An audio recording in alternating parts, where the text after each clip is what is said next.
오늘 우리가 함께 읽었던 열왕기하 17장은 지금 북이스라엘의 마지막 왕이 호세아 왕이었습니다. 호세아 왕이 이제 아수르의 침공에 의해서 이제 결국은 북이스라엘이 멸망하게 된 이야기입니다. 그래서 17장은 왜 그렇게 됐는가? 북이스라엘 전체에 대한 또 유다 땅 포함해서 왜 그렇게 되었는가에 대한 평가를 내리고 있는 중입니다. 그래서 이때까지의 그 내용들을 보면 사실 열왕기 상하는 그 바라보는 평가 기준이 하나밖에 없습니다. 그게 다름 아니라 신명기에 나와 있는 그 신명기 사관이라고 부르는데, 신명기에 나와 있는 하나님의 말씀대로 순종했느냐 안 했느냐. 그리고 결국은 이제 북이스라엘은 하나님의 말씀을, 하나님의 율례를 온전히 쫓아가지 않았기 때문에, 불순종했기 때문에 결국 이 일이 일어났다. 그런 평가를 내리고 있고, 이것은 선지자들과 선견자들을 통해서 여러 번 경고의 말씀을 줬음에도 불구하고 너희들이 목이 곧았기 때문에 듣지 아니하였다, 이렇게 이야기를 합니다. 그러니까 우리 하나님은, 구약 성경에 우리 하나님은 어떤 분이신가에 대해서 오래 참으시는 분이시거든요. 이렇게 기다리셨다는 거예요. 그러니까 지금은 도대체 되돌릴 방법이 없이 이스라엘 백성들이 너무 타락해 버렸다는 거예요. 하나님과의 말씀과 너무 동떨어졌다는 거예요. 그래서 신명기에 보면 축복의 내용이 있고 저주의 내용이 있는데, 그 말씀대로 듣지 않았기 때문에 다시 돌아오라 돌이키라 아무리 이야기해도 돌아오지 않으니까 결국은 그 신명기에 나와 있는 그 심판 내용대로 심판할 수밖에 없었다는 것입니다. 그 결과에 대해서 지금 이야기를 해주고 있습니다. 그 당시 북이스라엘의 역사적인 배경을 말씀드리자면, 사실 그 마지막 왕 호세아, 계속 이 반역의 역사거든요. 호세아 왕 전에는 베가라고 하는 왕이 통치를 하고 있었습니다. 그때 중동의 패권을 그 아수르라고 하는 신흥 제국이 지금 막 일어나고 있었거든요. 그러니까 우리나라 역사도 마찬가지잖아요. 그렇죠? 몽골 땅에 새로운 민족이 막 시작되는데 이 세력이 점점 커진단 말이에요. 그러니까 중국을 쫓아갈 거냐, 저기를 쫓아갈 거냐. 그게 똑같이 지금 이스라엘에서도 또 유다에서도 동일하게 고민거리가 되었다라고 하는 겁니다. 아수르라고 하는 이 나라가 지금 막 커져가고 있는데 우리는 어떻게 할 거냐? 그때 다메섹 왕이죠. 그러니까 아람 왕 르시는 이 북이스라엘 왕, 그때 당시에 이제 베가 왕하고 같이, 야, 우리가 연합해가지고 아수르하고 대항하자. 왜 우리가 싸움도 한번 해보지 않고 그냥 고개를 숙이느냐? 그러니까 그 르신하고 베가는 같이 연합을 해서 싸우려고 했습니다. 그때 아수르의 왕이 이 디글랏 블레셀이죠. 우리 성경에도 나와 있었습니다. 그러니까 남쪽 유다 왕, 그때는 이제 아하스 왕이었거든요. 히스기야의 아버지입니다. 그 아하스 왕한테 가서 같이 연합하자. 그래가지고 아수르하고 같이 한판 붙어보자, 이렇게 했는데 아하스는 그렇게 안 합니다. 아하스는 오히려 아수르하고 손을 붙잡는다는 것이죠. 그러니까 어떻게 보면 정치적으로 보면은 판단을 잘 한 거죠. 아수르가 강력한 강대국이 되었기 때문에 그렇습니다. 그래서 결국은 아수르가 쳐들어와서 아람 왕 그 르신을 죽여버리고 다메섹을 이제 점령하게 되고, 또 북이스라엘은 와서 그 다음에 뭡니까, 왕을 이제 어차피 그 반란이 일어났거든요. 호세아, 마지막 왕 호세아가 반란을 일으켜서 아수르, 친아수르 정책을 펴게 됩니다. 근데 문제는 뭐냐면 이제 디글랏 빌레셀도 죽고 그 아들 이제 살만에셀이라고 하는 왕이 이제 등극하게 됩니다. 그러면서 이제 호세아가 계속 조공을 바치는데 이게 그 너무 많이 바친단 말이에요. 그렇죠. 그리고 보니까 그 남쪽에 이집트, 애굽의 왕, 그 성경에는 이제 소라고 나와 있는데, 이 사람이랑 이제 손 잡으면은 저 아수르 세력을 대항할 수 있을 거라는 생각이 들었던 거예요. 그러니까 이 애굽 왕 소를 찾아가서 이제 이야기하죠. 우리하고 우리를 좀 도와달라. 원정군을 좀 보내달라. 그래서 이 아수르가 우리가 망하면 결국 다음엔 니네 차례 아니냐, 그러니까 우리를 도와달라, 이렇게 지금 이야기를 했습니다. 그래서 너무 자신이 만만했는지 호세아가 그 살만에셀에게 바쳤던 그 조공을 안 드립니다. 안 드리기로 작정합니다. 성경에 나와 있었죠. 그러니까 살만에셀이 화가 나가지고 이제 쳐들어오는 거예요. 그때 사마리아 성을 3년 동안이나 포위를 합니다. 3년 동안에 이제 호세아 왕은 이제 애굽에 원군이 올 줄 알았는데 안 왔거든요. 안 왔어요. 그러니까 이제 어쩔 수 없이 이제 망할 수밖에 없는 그 일을 우리가 복경하게 됩니다. 살만에셀이 이제 3년째 죽게 됩니다. 뭐 어떠한 이유로 죽게 되는지는 모릅니다만은 결국 죽게 되고, 그때 그 사마리아 성을 포위하고 있었던 장군이 있었어요. 사르곤이라고 하는 장군이 결국 이제 왕이 없으니까 자기가 이제 왕이 됩니다. 그래서 뭐 살만에셀이 사실은 계속 3년 동안 포위를 했습니다만은 이제 그 호세아가 죽게 되고 이 북이스라엘이 완전히 멸망하게 될 때에 아수르의 왕은 이제 사르곤 2세라고 하는 그 왕이 이제 그 전체 달을 이제 점령하게 됐죠. 그러니까 호세아라고 하는 그 왕이 이제 19번째 북이스라엘 왕인데, 우리가 그 생명의 삶 쭉 따라왔으면 알겠습니다만은 평가가 어땠습니까? 북이스라엘 왕들은 전부 하나같이 한 명도 빠짐없이 악하다, 이렇게 평가를 내립니다. 왜냐하면 첫 번째 단추를 잘못 끼웠기 때문에 그렇습니다. 첫 번째 왕 여로보암의 죄로 계속 쫓아갔죠. 그게 하나님을 참되게 섬기지 아니하고 자기 편의대로 바꾼 우상 숭배의 죄를 이야기를 하고 있습니다. 하나님의 예배하고 나의 삶이 위협이 된다라고 했을 때 여로보암이 과감하게 예배를 바꿔버린 거거든요. 그렇죠? 솔로몬 시대까지 올라가 보면은 어떤 죄를 범했습니까? 솔로몬 이후에 솔로몬의 아들 르호보암이 남유다의 이제 이스라엘 전체 왕이 됐습니다만은 결국은 이제 나라가 남북으로 갈라지게 됐잖아요. 그렇죠? 그때 북이스라엘의 왕이었던 여로보암은 예배드리는 장소 예루살렘에 사람들이 자꾸 예배드리러 가니까 북이스라엘에 있는 사람들의 마음도 빼앗길 것 같다라고 하는 자기 위주의 위협, 그것이 기준이 되어서 결국 뭐예요? 예배를 바꿔버린 거예요. 자기를 위해서 하나님을 바꿔버린 거예요. 자기 편의를 위해서 예배를 대체한 거예요. 내가 이러니까, 내가 이렇게 하니까 힘드니까, 내가 이렇게 하면 위협하니까, 그러니까 예배를 바꿔버린 거예요. 그게 여로보암의 죄고, 그 죄가 계속 이어지는 겁니다. 모든 북이스라엘의 왕들의 예배라고 하는 것은 하나님을 만나기 위해서 사용했다라기보다는 뭐예요?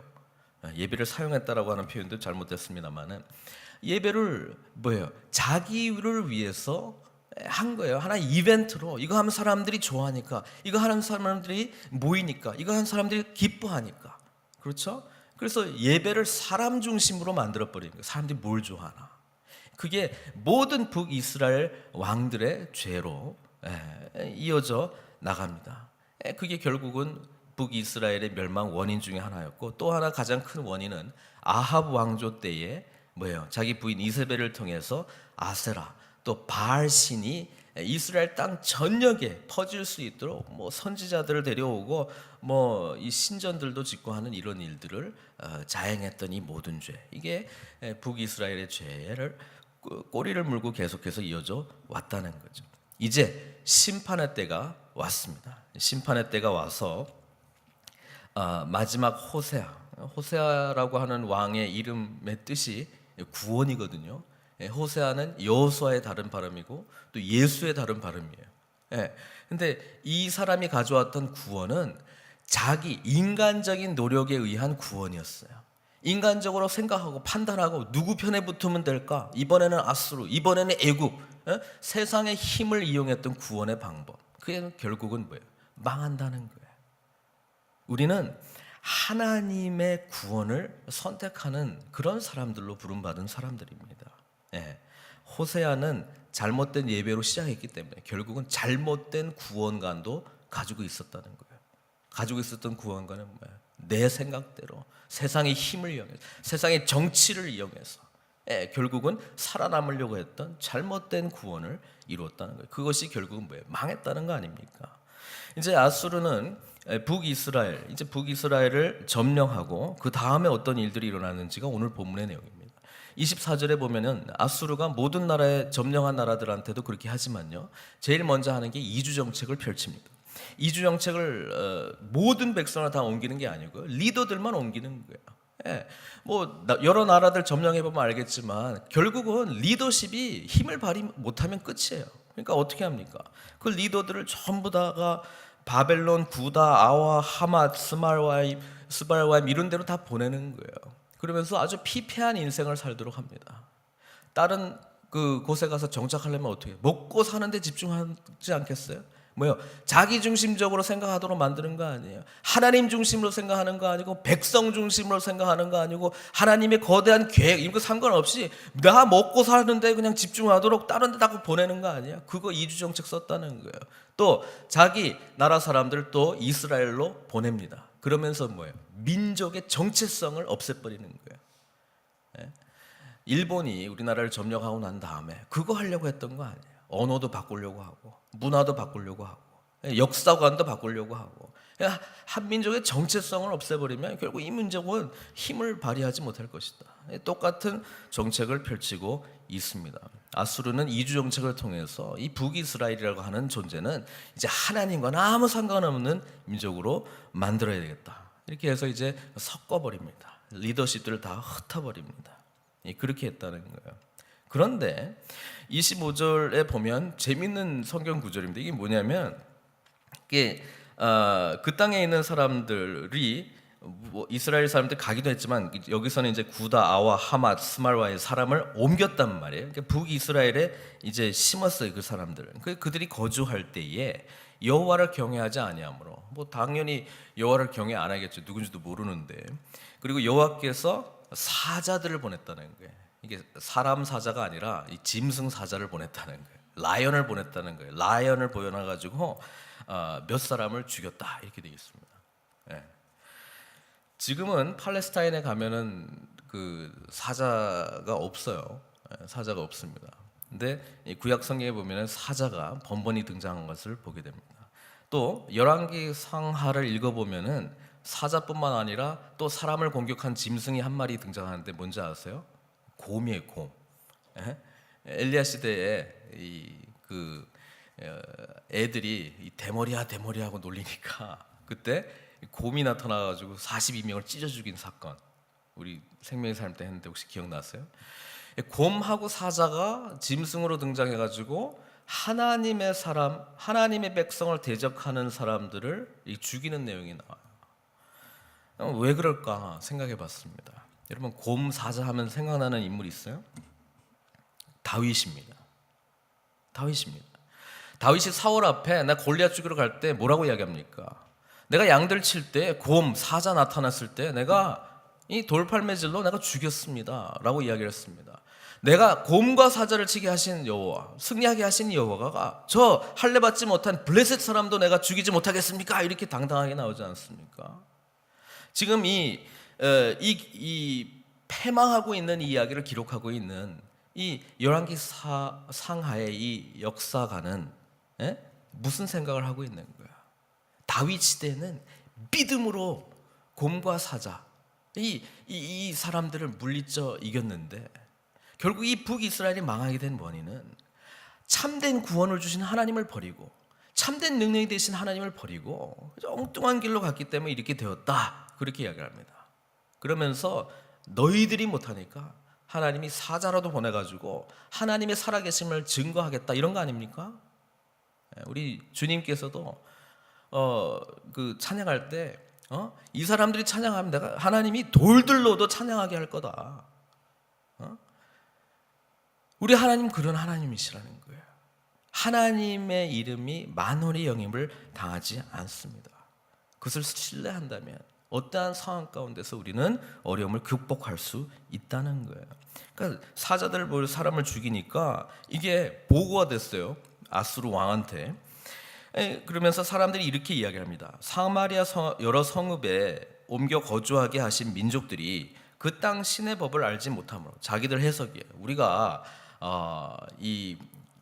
그때 당시에는 모든 지역마다 지역 신이 있었다고 믿었거든요. 그러니까 이 팔레스타인 지역의 북이스라엘의 이 지역 신 여호와라고 하는 신을 그 법이 있는데 우리가 잘 알지 못해가지고 우리가 이런 일을 당했다 이렇게 보고를 합니다. 예. 그러니까 이 신이 지금 이 동네는 내가 주인이야. 이거를 우리가 인정해주지 않아가지고 이런 일을 당했다고 지금 보고를 하고 있습니다. 재밌죠? 그러니까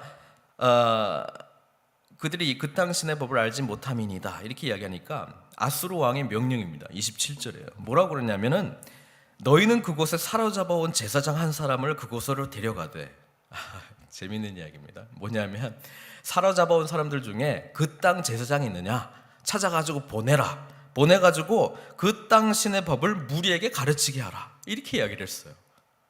얼마나 재밌는 이야기입니까? 저만 재밌나요? 되게 재밌어요. 그러니까 아수르 왕이 사로잡아온 제사장한테 가서 너 가서 어떻게 그 여호와 신을 섬기는지 지금 이주한 백성들한테 가르쳐서 다시는 사자가 침몰하지 못하도록 해라 이 이야기를 한 거예요. 근데 재밌는 거는 그 제사장이 와서 이게 어떻게 보면은 말씀 회복 운동의 기회거든요. 그렇잖아요. 말씀과 참된 제사, 참된 예배가 무엇인지를 가르칠 수 있는 기회거든요. 그런데 이 제사장이 와서 어디에 살았다고요? 베델에 살며 백성에게 어떻게 여호와 경외할지를 가르쳤더라. 저는 지금 궁금한 게 있었습니다. 이 제사장이 도대체 베델에 와서 뭘 가르쳤을까? 제대로 가르쳤다라고 생각해요? 아닙니다. 망해버린 나라거든요. 망한 이유가 뭡니까? 예배가 살지 못했기 때문에 망한 거거든요. 근데 그 책임이 누구에게 있습니까? 영적 리더십에 있는 거 아닙니까? 그 제사장이 자기가 도대체 뭘 가르쳐야 되는지 뭐가 잘못되는지 모르는 거예요. 베델에 와서 처음에 그 여로보암의 죄, 베델하고 단에 금송아지 세웠던 그거부터 우리의 이 여호와는 말이야 여기 이 금송아지한테 절하는 거야. 이렇게 하는 거야. 예배는 7월이 아니라 8월에 드리는 거야. 그러니까 여로보암의 죄를 답습하는 그런 예배 교육을 가르쳤다는 거예요. 단추가 한번 잘못 끼면요, 제대로 교육이 안 되면요, 잘못된 게 계속 가는 거예요. 그러니까 이 베델에 있는 이 제사장은 그 당시에 잘못된 예배를 가르쳤을 거예요. 뭘 가르쳤겠어요? 참된 예배, 참된 여호와를 만나는 신앙을 가르쳤겠어요? 아닙니다. 여로보암 때부터 내려왔던 인간 중심의 편의에 맞추어서 자기들을 위해서 만든 예배, 그거를 그냥 답습하는 교육을 할 수밖에 없었다는 거예요. 그러니까 들어보니까 알았다 이렇게 하면 되는 거지. 8월에 와서 송아지 잡아가지고 이렇게 하면 되는 거지. 알았어. 뭐만 가르쳐 준 거예요? 하나님 만남을 가르쳐 준 게 아니라 종교적인 행위만 가르친 거예요. 외형적인 모습들만 가르친 거예요. 여러분, 그런 것은 능력을 바라지 않습니다. 그런 건 능력을 바라지 않습니다. 오로지 하나님만을 참되게 만나는 그 은혜 속에 능력이 나타나는 거예요. 영적 리더십은 하나님을 온전히 만날 때에 나타나는 거예요. 하나님의 말씀이 우리 심령 가운데 깊이 박힐 때에 나타나는 거예요. 그 비슷한 행위들 한다고 능력이 나타납니까? 천만의 만만의 말씀입니다. 안 나타납니다. 망했습니다. 북이스라엘이 그렇게 보여주고 있습니다. 망하는 그 순간까지 제사장들이 예배를 안 드렸을 것 같아요? 아닙니다. 화려하게 드렸습니다. 여로보암 2세 때는 아주 북이스라엘이 강력했고 가장 화려한 예배를 드렸습니다. 그러나 하나님이 받으시지 않았습니다. 마음 가운데 참된 하나님을 만나는 은혜가 없었기 때문에 그렇습니다. 마음속에 이 예배를 통해서 자기 본위의 삶을 살려고 했던 모습들이 가득했기 때문에 그렇습니다. 그러니까 27절에 보니까 이 사람들이 느낀 거예요. 우리가 하는 거랑 별반 차이 없네.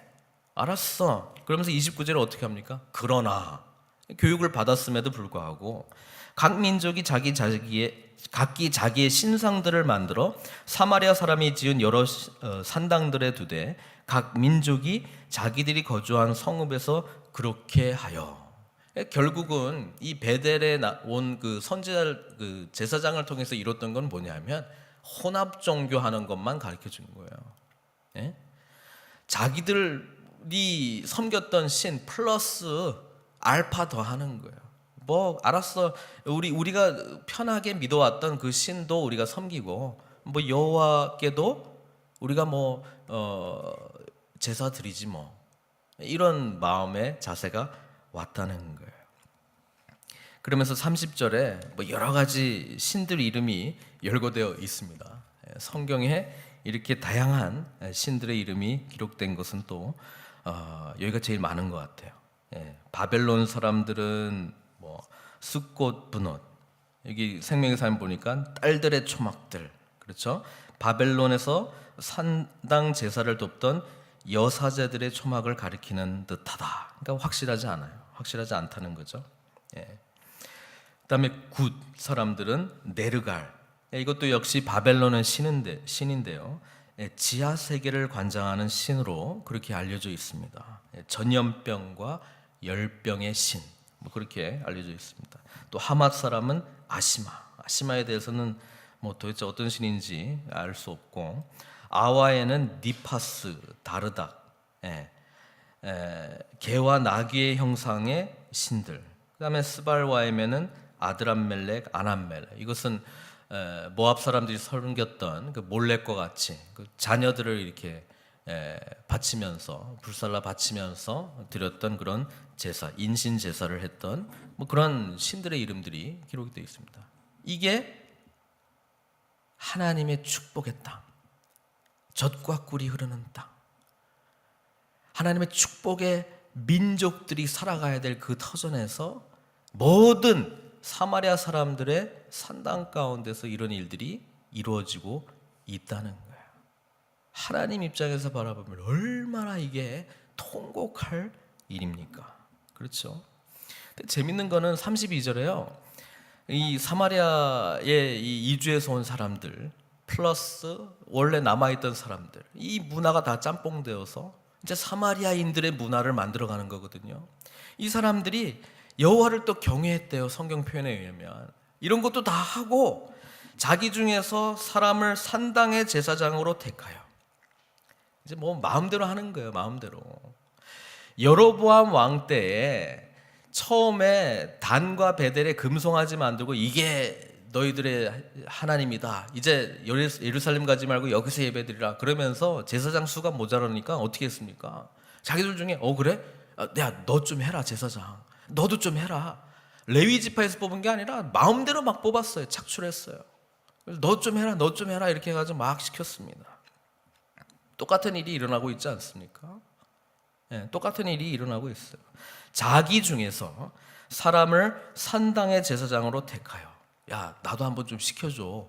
좀 재밌어 보인다. 야, 좀 새롭네. 나도 저 그 제사장 한번 시켜줘. 그거 하면 재밌겠네. 바친 예물 중에서 좀 가져가도 된다며. 얘네들 뭐 11조인가 뭐 그것도 뭐 드려야 된다며. 넓적다리도 바치고 한다며. 그거 괜찮겠네. 나 좀 시켜줘. 뭐 이러는 거예요. 제사장으로 택하여 그 산당들에서 자기를 위하여 제사를 드리되. 표현이 성경은 정확합니다. 하나님을 위해서 제사를 드리는 게 아니고요, 자기를 위해서 드리는 거예요. 뭐 얻어먹는 게 있으니까, 여기서 뭐 나오는 게 있으니까, 뭐 엔터테인먼트가 있으니까 자기를 위해서 제사를 드리는 거예요. 이거는 지금 하나님 앞에 예배 드리는 것과 아무 상관없는 종교적인 행위들만 난무한 그 모습을 지금 우리들에게 보여주고 있습니다. 이와 같이 그들이 여호와도 경외하고 또한 어디서부터 옮겨왔든지 그 민족의 풍속대로 자기의 신들도 섬겼더라. 누구를 위해서요? 자기를 위해서요. 이 본문을 보면서 저 자신, 또 우리 자신을 돌아봐야 될 줄로 믿습니다. 우리의 예배는 누구를 위한 예배입니까? 우리가 이 자리에 나오는 것은 누구를 위해서 나오는 겁니까? 우리가 하나님 앞에 어떠한 모습으로 예배자의 삶을 살아야 됩니까? 하나님의 말씀대로 순종하지 아니하고 하나님의 은혜 속에 거하지 못한 백성의 모습이 어떠한 삶을 살고 있는가를 지금 성경은 우리들에게 조목조목 나열해주고 있습니다.